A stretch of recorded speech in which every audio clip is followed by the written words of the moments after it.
নমস্কার, আমি অপর্ণা। তোমরা দেখছো ব্লগার হাও অপর্ণা এই চ্যানেল। এই চ্যানেলের পক্ষ থেকে তোমাদের জানাই অনেক অনেক অভিনন্দন, আন্তরিকতা। আর তোমরা কেমন আছো বন্ধুরা? আশা করি তোমরা ভালোই আছো, আর আমিও বেশ আছি। আর আশা রাখছি তোমাদের ব্লগটি ভালো লাগবে। তো সকালেই সমস্ত বাসি কাজকর্ম সেরে এখন চলে এসেছি আমি কিচেনে রান্না করতে। তো দেখো, এগুলো কালকে রুটি ভেজেছিলাম রাত্রেবেলায়, সেই রুটি রেখে দিয়েছিলাম। 4টে রুটি বেশি করে নিই, যাতে আমার হাজব্যান্ড সকালে খেয়ে যেতে পারে। তো ওই যে কালকে চচ্চড়িটা ছিল সেটা দিলাম, আর রুটি 2টো দিয়েছি, কলা, গাজর আর পেয়ারা। এই দিয়েই ওর সকালে ব্রেকফাস্ট হয়ে যাবে। তো সকালে যেহেতু ওর ভাত খেত আগে, তো ভাত খাওয়াটা ছেড়ে দিয়েছে। তো ওর শারীরিক কিছু সমস্যার কারণে ও ভাত খাওয়া ছাড়তে বাধ্য হয়েছে, কিন্তু এখনো মন থেকে কিন্তু ও ছাড়তে পারেনি। ভাত খাওয়ার জন্য ওর পরাণ পাখিটা পুরো আনছান আনছান করে। তো ভয়ে খেতে পারে না। ভাত খায় না তা না, খায় দুপুরে একবার ভাত খায়। এই সকালের দিকে এই সব বড় লোকদের ব্রেকফাস্ট করে নেয় আর কি। আর তারপরে দেখো, বাজার করে নিয়ে আসলো। হাফ সবজি কেটে নেওয়ার পরে দেখছি মাছ নিয়ে এসছে ব্যাগে করে। এটা বোধহয় চায়না পুঁটি না জাপানি পুঁটি বলে, সেই পুঁটি। এই সর পুঁটি সঠিক নাম আমি বলতে পারলাম না, তবে এক এক জায়গায় না এক এক নামে প্রসিদ্ধ এক এক মাছ, তাই এক এক জায়গায় এক এক রকম মাছের নাম দেয়। তো দেখো, যে সবজিগুলো সকালে কেটে নিয়েছিলাম সেগুলোই এখন রান্না বসিয়ে দিচ্ছি। অনেক কিছু তো সবজি কেটেছিলাম, আলু কেটেছিলাম, কাঁচা কলা ভিজিয়ে রেখেছিলাম। আর কাঁচা কলা ভিজিয়ে রাখলে দেখবে তার একটা কষ বের হয়, কিরকম কালো কালো ছাই ছাই ধূসর টাইপের। হ্যাঁ, তারপরে ফুলকপি দিয়েছি, এটা সিম বেগুন দিয়ে কিন্তু পাঁচ তরকারি বলতে পারো। কিন্তু আমি অত তো তেল দিয়ে রসিয়ে কষিয়ে এখন খাবার খাই না, যতটা চেষ্টা করি একটু পাতলা পাতলা খাওয়ার চেষ্টাই করি। সেই রকমই ধরো খাই, বেশিরভাগের সবজিটা খাওয়ার যেই চেষ্টা করি। মাছ মাংস ডিমটা ডাক্তারে একদম অ্যাভয়েড করতে বলেছে। মাসে একবার খেলে খাওয়া যাবে এরকম বলেছে, কি মাসে 2বার খাওয়া যাবে, তার বেশি খেতে বারণ করেছে জানো। আর তারপরে বলেছে ছোট মাছের পাতলা টেলটেলে নিয়ে ঝোল করে খেতে। আর আমার তো মাছ খেতে খুব একটা ভালো লাগে না, মাছ ভাজাটাই পছন্দ করি। তো আজকে দুপুরে আমি আর মাছের ঝোলটা দিয়ে খাইনি, এই সবজিটা দিয়ে খেয়েছিলাম আর একটা মাছ ভাজা দিয়ে খেয়েছিলাম। তো দেখো, বক বক করতে করতে যে 5 মিশালি ঘ্যাঁটটা আমার হয়ে গেল। ঘুটে দিইনি তাই ঘ্যাঁট মনে হচ্ছে না, কিন্তু এটা কিন্তু 5 মিশালি ঘ্যাঁটই। আর তারপরে মাছগুলো ভেজে নিচ্ছি। মাছগুলো বেশ ভালো ছিল, একদম শক্ত শক্ত। আর শীতকালে বেশিরভাগ মাছটা ভালোই থাকে, বরফের প্রয়োজন হয় না, তো টাটকা মাছই মনে হয় খেয়ে। আর তারপরে যে আমার ব্রেকফাস্টটা সেরে নিচ্ছি, সেম ওই একই ব্রেকফাস্ট, খালি ওই তরকারিটা চেঞ্জ হয়েছে। মানে আগের দিনে রাত্রে তরকারি দিয়ে হাজব্যান্ড খেয়ে নিয়েছে, ওটা যেহেতু ছিল। আর এখন যে সবজিটা করলাম 5 মিশালি ঘ্যাঁট, সেটা দিয়ে এখন আমি খেয়ে নিচ্ছি। আর তারপরে দেখো যে মাছ ভাজা আমার পুরো কমপ্লিট হয়ে গেছে। আর আজকে একবারই সব কটা মাছ দিয়ে দিয়েছি, আর তেলটাও অনেকটাই বেশি দিয়েছিলাম, তো সেই জন্য হয়েছিল, তাই আমি আবার তেলটা তুলে রাখলাম। আর তেলটা যেন তো শীতকালে জমে যাচ্ছে, কি জানি এই তেলেও কি ডালটা ফাইল আছে, কিন্তু বোতলে রাখা যখন থাকছে তখন কিন্তু আবার জমছে না, দেখছি রান্নার পরে জমে গেছে, ব্যাপারটা বুঝতে পারলাম না। তো তোমরা যদি জেনে থাকো অবশ্যই কমেন্ট করো। তো দেখো, মাছের আলুটা তেলের মধ্যে ছেড়ে দিয়ে কাঁচা কলাটা কাটতে পারিনি, তাই আবার আমি কাটতে বসেছি। একটাই তো কাঁচা কলা দেবো, বেশি দেবো না। তো আলুটা ওদিকে ফ্রাই হচ্ছে, আর এদিকে আমি কাঁচা কলাটা দেখো কমপ্লিট। এবার ধুইয়ে দিয়ে দিলাম, আর লবণ হলুদ জলে এই কাঁচা কলাটা একটু ধুলাম, যাতে তাড়াতাড়ি কষটা বেরিয়ে যায়, তো সেই জন্য। আর দেখো কষিয়ে নিয়েছি, আর এতে টমেটো দিয়েছিলাম, লবণ হলুদ, এই হলো মশলা। এতে কষিয়ে যে জল দিয়ে দিলাম। ও যে ডাক্তারে টেলটেলা ঝোল খেতে বলেছে, বেশি রিচ খাবার খাওয়া বারণ, আবার রসিয়ে কষিয়ে খাওয়া বারণ, তো সেই জন্যে ওইভাবেই খাই আগাগোড়াই। আমি আগাগোড়া বলতে এই কিছু মাস যাবত আমার অসুবিধা হচ্ছিল, তো সেই জন্যে।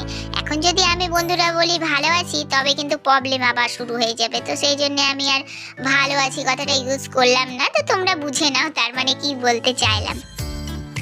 আর দেখো, তারপরে এই যে রান্নার ফাঁকে ফাঁকে এগুলো আমি গুছিয়ে নিচ্ছি। এদিকে এই কি বলে এটা, টেবিলের উপর বা ফ্রিজের উপর। তবে তোমাদের সঙ্গে একদিন আমার ফ্রিজটা খুলে শেয়ার করব যে আমি এই ফ্রিজের মধ্যে কি কি রাখি। আমার ফ্রিজটা কেমন ফ্রিজ, ঠান্ডার ফ্রিজ না গরমের ফ্রিজ, তবে একটু কৌতূহল আছে। আর এই মোচাটা ছাড়াচ্ছি দেখো, তবে আজকের জন্য না, এটা আগামীকালের জন্য। আজকে আর রান্না করতে একদম ইচ্ছে করছে না, তো সেই জন্য কুটে বেছে একদম রেখে দিচ্ছি যাতে কালকে অসুবিধা না হয়, বা রাত্রেবেলায় সন্ধ্যাবেলায় তো আমি কুটে বেছে নিই, তো সেই জন্যে এখন করে নিলাম, সন্ধ্যের কাজটা কমিয়ে রাখলাম। কেন বলো তো বন্ধুরা, সন্ধ্যেবেলায় না খুব মশা কামড়ায়, তো এখন দেখছি যে আমার হাতে টাইম আছে, তো সেই জন্য অ্যাকচুয়ালি আমি মোচাটা বাছতে বসিয়ে গেছি। আর এদিকে দেখো মাছের ঝোলটাও হয়ে গেছে। মাছের ঝোলটা বসিয়ে দিয়ে দেখলে অনেকগুলো কিন্তু মোচা আমি মানে ফাংড়িগুলো ছাড়িয়ে রাখলাম। একবারে যদি করতে যেতাম যে মাছের ঝোল হোক তারপরে করব, তাহলে কিন্তু হতো না। তো হাফ কাজ এগিয়ে থাকলো, কিছুটা আবার ভাত বসিয়ে দেবো, এবার ভাত হতে হতে আমার হয়ে যাবে। আর এখন তো তোমরা জানো যেহেতু শীতকাল, তো সেই জন্যে ভাতটা একটু লেটেই করছি। আর আমার হাজব্যান্ড যেহেতু এখন খাবে না সকালে, তো আমার ছেলে মেয়ে তো 10টার দিকে খায়, তো সেই জন্যে ভাতটা আমি তাড়াতাড়ি বসিয়ে দিলাম, নাহলে আমার হাজব্যান্ড খায় 12টার দিকে, ওই 2 ঘন্টা আগা পেছে, আর কিছুই না। আর দেখো তারপরে চলে এসেছি এই যে প্রত্যেক দিনের জামা কাপড় তো প্রত্যেক দিন শীতকালে শুকোচ্ছে না, মেঘলা মেঘলা ওয়েদার, আজকেও মেঘলা মেঘলা সকাল থেকে ওয়েদার। 12টার সময় রোদ হয়েছিল, তো তাড়াতাড়ি করে আমি গরম জল করে সার্ফে ভিজিয়ে কেচে নিয়েছিলাম। তো দেখো এই তিরপালটা এখন তুলে দিলাম, তো দেখতে পাচ্ছ রোদ্রের কোনো চিকাশ বলতে বস্তু আছে কিছু নেই, একদম আবহাওয়া ওয়েদারটা ঠান্ডা, শুধু দিনের বেলা তাই একটু ঝাঁকাশটা আসছে। এই দেখো কোনো রোদ্রের কোনো বালাই নেই। তো দেখো এখন কি করা যাবে, রোদ্রু নেই, তবু এগুলো মেলতে হবে। তো ভাগ্য ভালো যে পরে আবার রোদ্রুটা একটু বেরিয়েছিল, তো আমার পাতলা পাতলা জামা কাপড় সব কটাই শুকিয়ে গেছিল, কিন্তু আমার হাজবেন্ডের উলি কোটটা না শুকিয়েছিল না, তো পরে আবার একজনের ছাদে মেলে দিয়ে এসেছিলাম, তো শুকিয়ে গেছিল। আমার তো ছাদ নেই, অন্যজনের ছাদে একটু কষ্ট করে আমাকে যেতে হয়, তো রেগুলার যায় না আমার ঘরে যে পাঁচিরটা আছে, পাঁচিরে আমি মেলে দিই। রেগুলার কে যাবে, প্রত্যেক দিন লোকের বাড়ি যাওয়া যায়, খারাপ দেখায়, তো সেই জন্য প্রতিদিন যায় না। আর এই ওয়ার্ডটা জানো তো 2 দিন আগে কেটেছি খুলে, সেগুলো তো শেয়ার করা হয়নি, তো ওয়ার্ডটা 2 দিন ধরে শুকোলাম, এমন মেঘলা ওয়েদার ছিল 2 দিন, তো আজকে আবার পরিয়ে নিচ্ছি ওয়ার্ডটা। আর ওয়ার্ডটা না পরালে লেপটা নোংরা হয়ে যাবে, লেপ তো কাচা যায় না, ব্ল্যাঙ্কেট কিন্তু কাচা যায়, কিন্তু লেপ কাচা যায় না, আর আমার না ব্ল্যাঙ্কেট নেই, তো ব্ল্যাঙ্কেট কিনতে হবে, দেখি কবে কিনতে পারি, তো যদি কিনি তো নিশ্চয়ই তোমাদের সঙ্গে শেয়ার করব। তো দেখো বিছানা গুছিয়ে রেখে দিলাম, আর তারপরে চলে এসেছি ঘরটা ঝাড় দিয়ে নিতে। আর বিছানা ঝাড়লে তো বিছানার নোংরা উপর থেকে নিচে পড়বেই, তো তাই ঘরটা ঝাড়ও দিতে হবে। আর বন্ধুরা তোমাদের তো আগের দিন বললাম কাশি হয়েছে, তো সেই জন্য গলাটা না প্রচণ্ড খারাপ, তো কিরকম বিভৎস শোনাচ্ছে, আমি নিজেই নিজের গলা চিনতে পারছি না, তো তোমাদের কেমন লাগবে কে জানে।